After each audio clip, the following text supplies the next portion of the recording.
Hello students, अर्चना Hindi study channel में आपका स्वागत है। लक्ष्मण मूर्छा राम विलाप में अगले दोहे को देखते हैं हम। इससे पहले हमने बताया था कि लक्ष्मण जो हैं वो चैतन्य हो जाते हैं, उनकी मूर्छा समाप्त होती है, रामदल में खुशी की लहर एक दौड़ जाती है और जो श्री राम हैं वो आदेश देते हैं हनुमान जी को कि वो सुषेण वैद्य को जहाँ से लाए थे वो उनको उनके यथास्थान पर पहुँचा दें। आगे देखिए बेटा, यह वृत्तांत दशानन सुनेऊ। कहते हैं जब लक्ष्मण जो हैं वो चेतना में आ गए हैं, यह बात रावण के सैनिकों को पता चलती है और वो जाकर के दशानन अर्थात रावण को बताते हैं। तो रावण की प्रतिक्रिया क्या होती है? अति विषाद, वह अत्यंत दुखी होता। विषाद माने दुखी होना, पुनि पुनि माने बार बार, सिर धुनना माने माथा पीटना। रावण जो है वो बार बार अपना माथा पीटने लगता है। पुनि पुनि में आपका देखिए बेटा यहाँ पर पुनरुक्ति प्रकाश अलंकार है। व्याकुल कुंभकर्ण पही आवा, विविध जतन करी ताई जगावा। रावण क्या होता है? व्याकुल होता है, घबरा जाता है, अब उसके पास कोई उपाय नहीं बचा, तो वो कहाँ जाता है? कुंभकर्ण, अपने छोटे भाई कुंभकर्ण के पास में आता है और विविध जतन करता ही जावा। क्योंकि कुंभकर्ण जो था बेटा वो 6 महीने सोता और 6 महीने जागता था, तो इस समय कुंभकर्ण का जो है सोने का समय है और कुंभकर्ण के सोने का समय है, इस कारण वह निद्रा में है। तो उनको कई प्रयास करके, जतन माने उपाय करके रावण उनको जगाते हैं और उनसे सारा वृत्तांत बताते हैं। देखते हैं कि गोस्वामी तुलसीदास जी कहते हैं कि जब कुंभकर्ण निद्रा से जागते हैं तो वह कैसे है? जागा निशीचर, निश्चर माने है राक्षस, ठीक है। देखो कैसा, जब राक्षस जगता है तो देखने में कैसा है? मानहु, मानहु मान लीजिए, कालु माने स्वयं मृत्यु, देह माने शरीर धारण करके उपस्थित हो गई हो।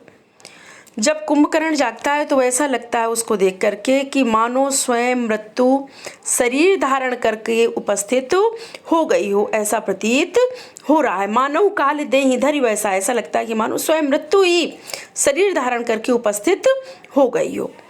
कुंभकर्ण बूझा कहु भाव, कुंभकर्ण जैसे ही देखता है कि रावण तो बड़े व्याकुल हैं, परेशान है, चिंतित हैं, तो अपने भाई से पूछते हैं, कहु भाई क्या बात हो गई भाई, आप क्यों चिंतित हैं? काहे तो मुख रहे सुखाई, आपका चेहरा क्यों मुरझाया हुआ है? कथा कही तब सब तही अभिमानी, कहते हो तब अभिमानी रावण ने सारा वृत्तांत कहा, सारी कथा कही। जय ही प्रकार सीता हरियाणी, जिस प्रकार से वह सीता को हरण करके लाए हैं वह पूरा वृत्तांत कुंभकर्ण से रावण बताते हैं। देखिए यहाँ पर मानव शब्द जो है, मनहु मनहु, मनहु मानो, जनहु जानो, ये शब्द जहाँ पर होते हैं वहाँ पर आपका सटीक उत्प्रेक्षा अलंकार होता है। तात कपिन सब निश्चर मारे, महा महा जोधा संहारे। कह रहे हैं कि सीता को जब हम हर के ले आए तो श्री राम ने है जो वहाँ उन्होंने लंका में चढ़ाई कर दी, युद्ध हो रहा है और युद्ध का क्या परिणाम हुआ कि तात कपिन, कपिन माने उनके वानरों ने हमारे सभी राक्षसों को मार डाला, एक से एक बड़े योद्धाओं का भी संहार कर दिया। दुर्मुख, कैसे योद्धाओं का संहार किया? दुर्मुख, कड़वी जबान बोलने वाला, शूररिपु, देवताओं का शत्रु, मनोजहारी, मनुष्य को अपना भोजन बनाने वाले, भट्ट अतिकाय, अत्यंत विशाल शरीर वाले, जिनके चलने से भी पृथ्वी कांपती है, जो बहुत बड़े अपर महोदर, महोदर माने बड़े पेट वाला, आदि आदि वीरों जो योद्धा राक्षस थे उनको उन्होंने मार दिया है। परे समरमय सब रणधीरा, कहते हैं यह युद्ध भूमि में वीर गति को प्राप्त हो गए हैं। आगे देखिए क्या कहते हैं। जब ऐसे वचन रावण ने कुंभकर्ण से कहे तो कुंभकर्ण की क्या प्रतिक्रिया हुई है? सुनि दस गंधर वचन तब कुंभकर्ण विलखान, कहते हैं रावण के इस तरह के वचन सुनकर के कुंभकर्ण व्याकुल हो जाता है। जगदम्बा हरि आनी अब सठ चाहत कल्याण, कुंभकर्ण क्या कहते हैं कि हे भाई आपने एक बहुत गलत कार्य कर दिया। जगदम्बा स्वरूपा माँ जानकी का आपने हरण कर लिया जो जगत जननी है, और अब आप हरि आनी, अब जो प्रभु है वो स्वयं उपस्थित हो गए आकर के। अब आप अपना कल्याण चाहते हो। कल्याण का तात्पर्य कल्याण, सठ माने मूर्ख। हे मेरे मूर्ख भाई, आप आदिशक्ति जगदम्बा को हर कर ले आए हो और अब आप प्रभु से कल्याण की कामना करते हो। आपका कभी कल्याण नहीं होगा। आपने गलत किया है, अधर्म का कार्य किया है, अनैतिक कार्य किया है और आपका कल्याण कभी नहीं होगा। लेकिन मैं आपका साथ दूंगा क्योंकि आप मेरे भाई हो और भाई को भाई का हमेशा साथ देना चाहिए। तो आपने भले ही गलत किया हो लेकिन मैं आपका साथ दूंगा। मैं विभीषण जैसे आपके साथ विश्वासघात नहीं करूंगा।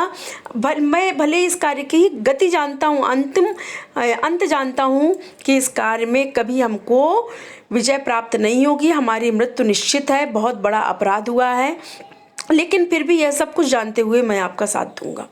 और वास्तव में बात यह सत्य थी कि रावण इसलिए युद्ध हारा था क्योंकि उसके भाई उसके साथ नहीं थे। विभीषण अगर उसके साथ होते तो शायद इसके रास्ते बहुत कम ही बनते कि यह युद्ध हारते, क्योंकि रावण भी विद्वान था। यानी कहने का तात्पर्य है कि जब आप गलत रास्ते पर चलेंगे तो आपका भाई भी साथ छोड़ देगा, अगर आप सही रास्ते पर हैं तो आपका सब साथ देंगे। ठीक है, कहने का तात्पर्य एक कहावत भी है कि पेड़ के कटने का किस्सा ना होता अगर कुल्हाड़ी के पीछे लकड़ी का हिस्सा ना होता। और यहाँ पर मैं इतना ही कहना चाहूँगी कि भ्रातृत्व प्रेम की मिसाल जहाँ राम ने दी है वहीं कुंभकर्ण ने भी दी है। कुंभकर्ण ने जानते हुए कि मेरे भाई गलत कृत्य किए हुए हैं, फिर भी कुंभकर्ण ने अपने भाई का ही साथ दिया, किसी और का साथ नहीं दिया। उसका संकट के समय, मुसीबत के समय उनका साथ नहीं छोड़ा।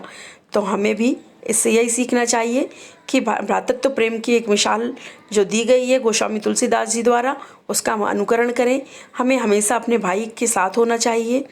और आज इस तरीके से कप्तवली उत्तरकांड से जो लक्ष्मण मूर्छा और राम विलाप था ये आपका समाप्त होता है। बहुत ही जल्द अगले चैप्टर को लेकर के उपस्थित होंगे आपके लिए। आज के लिए इतना ही। आप सभी का बहुत बहुत धन्यवाद।